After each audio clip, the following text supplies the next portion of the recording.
So we're on walk 3. We have Omar with you gotta correct me, Omar. Is it Lomeli? No, Because I hear a lot of different terms. I know, right? I hear No, Lomeli, Lomeli. I heard Lomeli before. yeah, I've heard Lomeli too. Lomeli. No, it's Lomeli. Lomeli. Yep. Lomeli photography. Images. Yeah. Lomel. How do you say it? Well, if you say I always say Lomeli. I always say Lomeli. Yeah, I always say Lomeli in say Espanol. Lomeli. That's it. Lomeli photography images. Lomeli Images with Omar, the lead photographer. One of the photographers, right? Karina's not here today. Kennedy couldn't join us today, but she's with us here. Yeah. How's your season going, Omar? How's it looking this year? I know we're at the end of 2025. How's it? Yeah, we have one more little last wedding coming up here in 2 weeks, and then that'll be it for the year. It was pretty good. I mean, it was definitely a little bit slower than years prior, but it's there's always ups and downs. It's to be expected. God willing, 2026 will have a better, a little bit of an increase than years prior. You know what I mean? When you say slower, do you mean like less bookings, or do you mean more like you had bookings but you raised the rate and it was still about the same, or do you mean like it wasn't as busy where you were doing like 3 a week, or the issue with especially in photography, it's not the family friend photographer. It's not that. It's a lot of times is that a lot of the couples want the same dates. There are those popular dates. There's only 52 weekends in the year, and on those 52 weekends, you get about 20 that are really popular. Yeah. And those 20 weekends are really really popular. Unless you have more photographers to help you out, you can only do one basically as a team of photographers. You can only like if Karina and I do one. We will do one together, and then you can only take on one. But that's where you need to have, a larger team to help you out, support you to get the second wedding, the third wedding on the same date. Yeah. So that's one thing that we've been working on, because everybody wants the same popular dates. Long are the days where, we used to have, a wedding in the morning, and the wedding in the evening. Have 2 weddings on the same day. Yeah. That's true. And we could do a small wedding reception in the morning, like 10 o'clock to about 2 o'clock, and then go run to the other one and then do that one from 3 to 9, Yeah, that's so true. You're right. So we don't see those anymore. I think that's very popular, like in the East Coast, not much in California. Yeah, we used to have them pretty popular back in the, the mid 2000s, late 2000s. But right around 2014, 15, people are starting to just do the whole day. Yeah. So now we're only able to take on, one wedding per day. And if you don't have the people to help you out, the photographers to help you out and actually show up and do good work, you can't get those multiple weddings. Unlike DJs, where, like yourself, you have a lot of DJs. You go over here, you go over there, and, Exactly. It's kind of harder with a photography because when the client books you, they expect that quality photo. They expect that same look. Exactly. And when you're selling, and I'm not saying DJing isn't an art, because I DJ also, and definitely an art form, but people are, as long as you're playing the music that you want, people are a little more lenient. Oh yeah, on that, they're not asking us to edit the photo like 3 times. Exactly. Like, hey, can you edit the chin? Can you edit that? Edit my chin real quick. Yeah. But all in all, Arturo, I don't want to be a Debbie Downer, but it's good. It's been going good. Good. We solely do weddings 100%. Weddings is but photography 100%. How many ratio was your wedding to quince ratio? Oh man, I'd love to do it was more. About even, or is it about? No, we do about. For every 10 weddings, we probably do 2 quinceañeras. Oh, okay. So, mine's like every 15 wedding, I have like 1 quinceañera. That's just a personal choice. Yeah. And a lot of times, we don't advertise quinceañeras too much out there. We don't do like the quinceañera expos. We should, but we don't because for us, it's a smaller event. Our rates are a lot more affordable for quinceañeras because again, it's just a bigger, party. Yeah. Whereas with the wedding, you have the groom, the bride. There's more action going on. Exactly. You got a wedding party, bridesmaids, groomsmen. So on those popular months like October, unless we know the family or they come highly recommended, we usually will not take a quinceañera. We'll do a wedding. We'll do a wedding. Yeah, makes sense. Yeah. That's good. So that's what we normally do for that. But on the off months, like the off season for weddings, July, August, December, January, February. Yeah, no problem.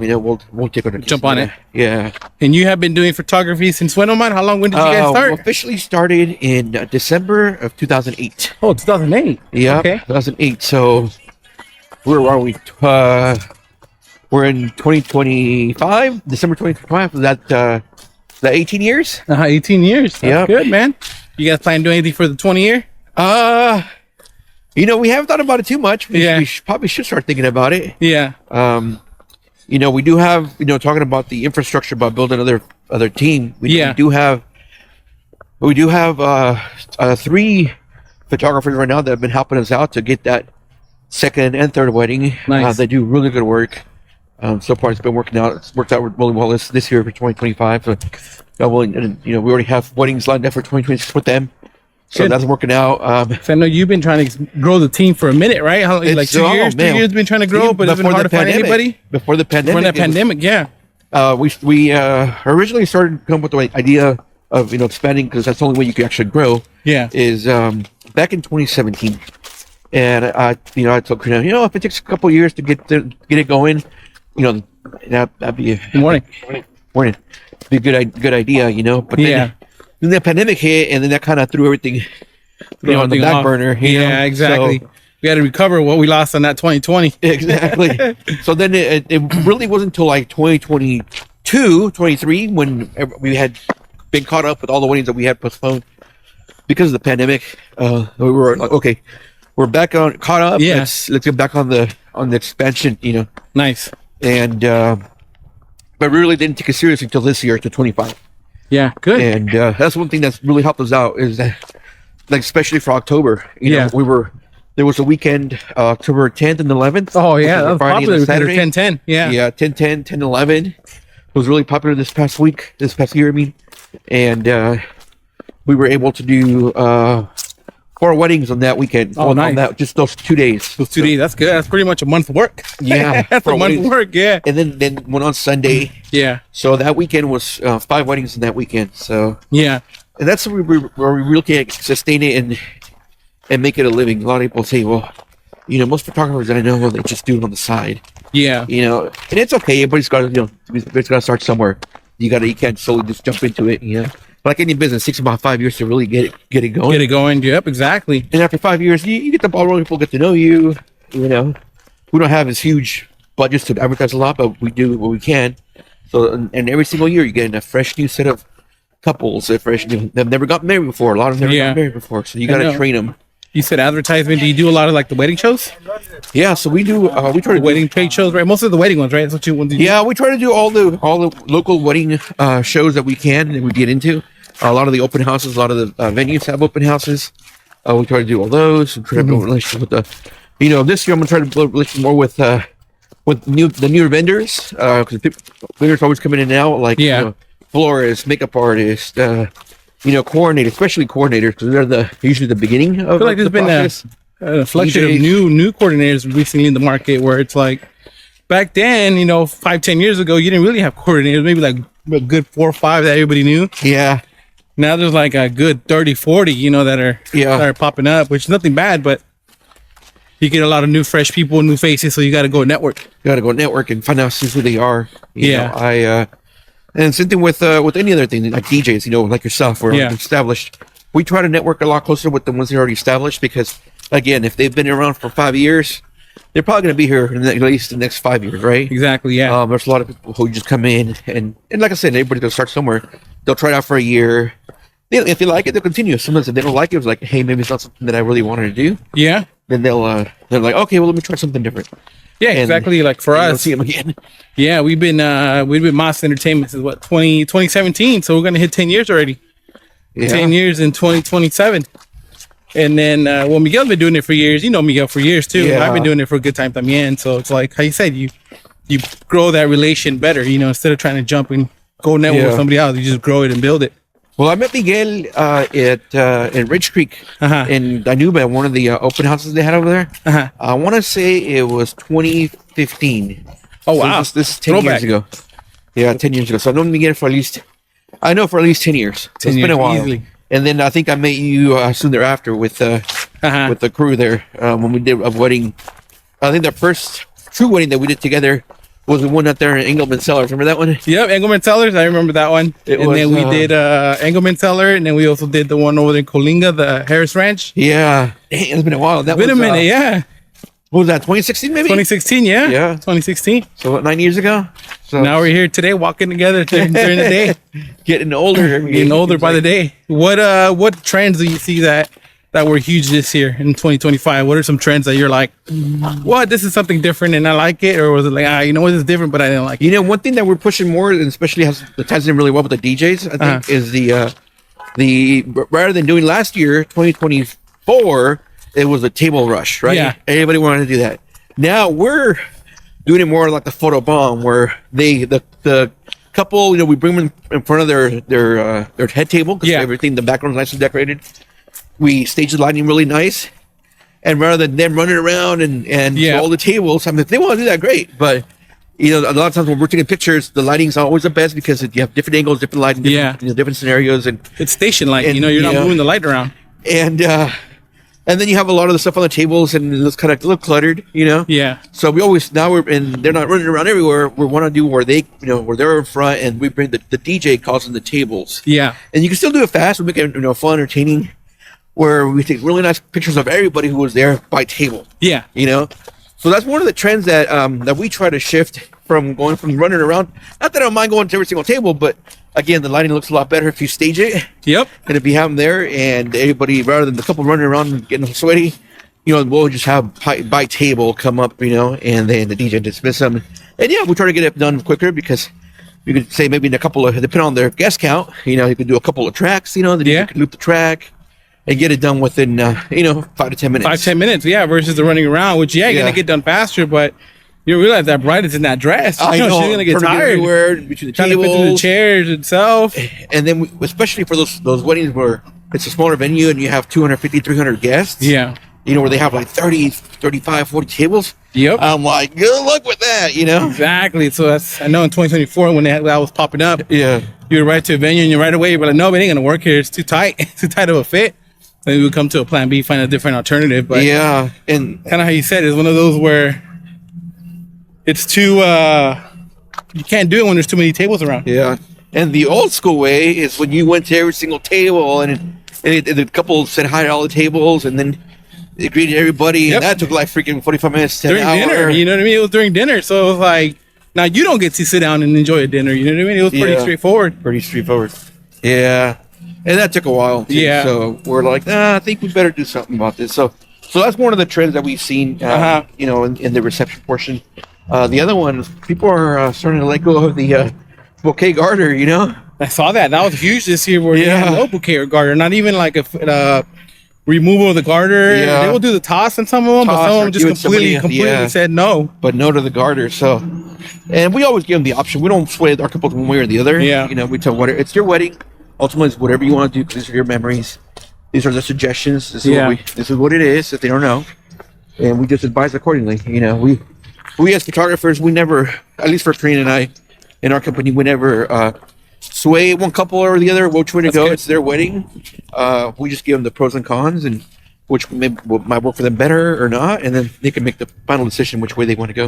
Which is really good because you will run into some photographers like, nope, this is what we have to do. We have to do this. We need to get this done. Especially with like sunset, you know. Where I love sunset photos, but if it's going to go quick, it's going to be like at least a good 10, 15 minutes, not a 35, 45 minute shoot, you know, where it's like, what's going on? The bride and groom are back. Your guests are getting antsy. What can we do? You know, we just got to keep entertaining the guests all we can. But or the first look. That's the other one. The first look is the other one where I know I've seen it change quite a bit on the first look. Yeah. Some couples want to do it, and you know, we give them the, you know, us as photographers, we like doing the first look because we do a lot of pictures before the ceremony.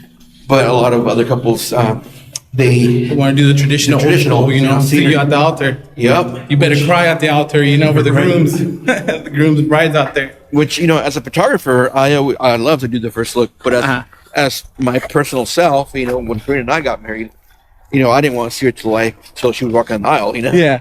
So I always tell them, you know, you do whatever you guys want to do. We're here to support and photograph and capture of whatever your vision is. Yeah. That's pretty true, because you don't want to put something on the client and they're like, "Oh, Omar made me do this," or "Karina made me do this." Exactly. That's the last one you want. It's their wedding. We're just there to photograph it. We've done, as of fall is coming up weekend, it'll be 1,023 weddings. Wow. 1,023 weddings that we've done in the past 18. So you're definitely not new. Years. Definitely not new. When you say you got 1,000 weddings under your belt, you pretty much have seen everything. Yeah.